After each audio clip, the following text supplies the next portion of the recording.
Hello there, and welcome to Real Jedi Perspectives.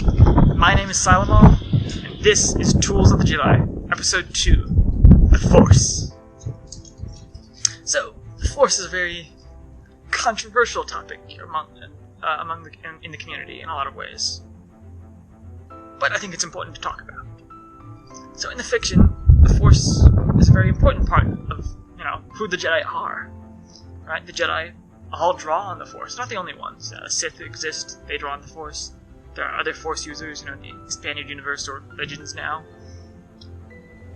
But the Force is still an important part of being a Jedi. And there's no doubt that there's a spiritual and mystical component to the Jedi mythos, if you will. So I think it's important to find a way that the Force can be embodied by us in real life. However, just as with lightsabers, I don't think that way is in literal, imitation. The Jedi of the fiction could lift an X-Wing out of the swamp, or do Jedi mind tricks. That's just not real. That's just not real. We can't do that. There are some people who think they can, though, albeit on a lesser scale. These people try to take up energy work as a way of imitating the Force in the fiction. And generally speaking, I think this is utterly impractical, not to mention the issues of solid scientific evidence.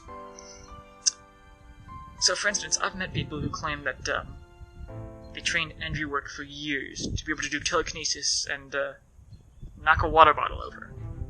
Or they've trained in energy work for years to be able to make a she-ball and spin a psi wheel. Those flower things that spin in the wind. Yeah, they'll say they can spin those with their psi balls or whatever. I am utterly unimpressed by all of that. That's completely impractical. That has nothing to do with being a Jedi. Nothing to do with the Jedi Code, nothing to do with embodying Jedi philosophy. Even if it's real, that's nothing but a parlor trick. I mean, there's not even anything practical about it outside of being a Jedi. People have told me they spent years training to do that kind of telekinesis. I mean, come on. Come on, even if you spend years doing that, is that really the best use of your time? I think not. I think there are more practical ways to use your time. Another common energy practice is that of energy healing. This is my favorite and at the same time my least favorite alleged energy Force ability. So that's my favorite because there's a practical goal there. You're healing people. It's helping them, healing them, making them better. That's a noble goal. That's a Jedi goal. Energy healing, in that sense, is very Jedi. I love it. I love that people are trying to take that sort of energy paradigm in a practical Jedi direction. However, the reason this is my least favorite, at the same time, of these alleged energy abilities is because it is utterly impractical. Okay, there are people in society whose job is to heal and research better methods for healing. Physicians, or as we call them, doctors, nurses, EMTs, biochemists, pharmacists, psychologists, psychiatrists, counselors, physical therapists. These people, they help, they heal, they study how to do this. And guess what? They do not use energy healing. They use actual, scientifically tested methods of healing. These are effective methods. Energy healing is not. Period. Energy healing is pseudoscience. Now, there is a little bit of value in energy healing. There's some evidence that it performs better than placebo as a form of supplementary medicine. Some studies have found that, and some hospitals have even used it to help patients recover after, actual treatment. But this is almost certainly something along the lines of, massage therapy, right? In the same vein as that. It's not, mystical energy.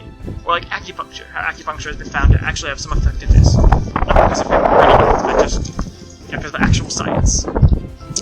So in this way, I think energy healing is a perfect example of how people in the Jedi community take a really practical, noble Jedi goal and approach it in the most unrealistic way possible. Alright? So if you want to, heal people, that's great. Study, train, learn to become a nurse or a physician, or one of those other careers I listed earlier. Those are amazing roles to serve in life if you want to heal people. But why does energy healing, this pseudoscience, ever have to come into this? Why is that even part of this to begin with? It shouldn't be. It's unrealistic. It's pseudoscience. And it's not a practical way to be a Jedi. You can do a lot more good if you actually study a well-tested method of healing.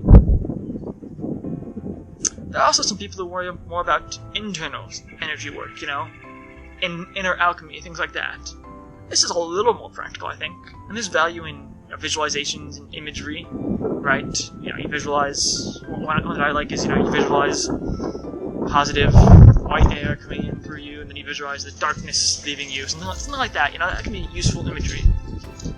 However, if you actually believe there's energies going on in your body, it's mystical energy, that's just unrealistic. That's pseudoscience.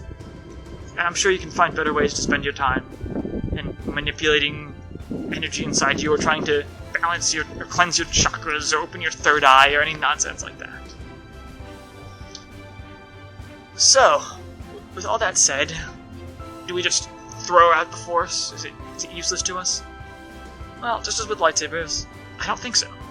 I think the Force is still very useful.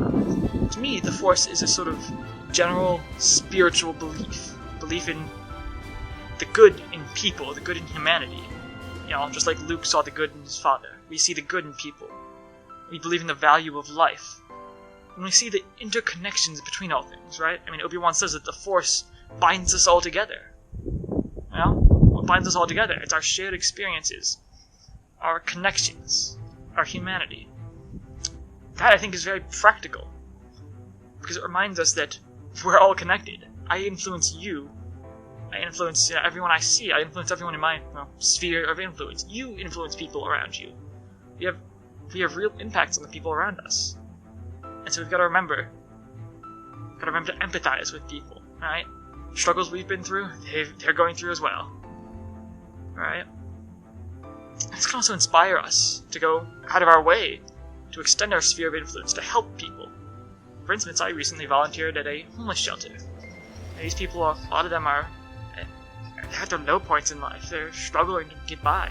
But by being here at this homeless shelter, I was able to help them get by, right? I have that small influence of helping them. That's something good I did in the world. I don't say this to brag or anything, but just to demonstrate that, there are practical ways to approach being a Jedi. And, to be honest, using the Force. To me, that's what using the Force is. It's recognizing the connections that we all share, right? Recognizing the good in people and trying to do something about it. Do something good in the world. So when I say, may the Force be with you, I don't mean, may you tap into this energy field around us or whatever. I mean, may you be connected to everyone around you, and may I have a positive influence on you. So, with that being said, I think that's about all I've got on this topic. If you enjoyed this video, be sure to like and subscribe for more.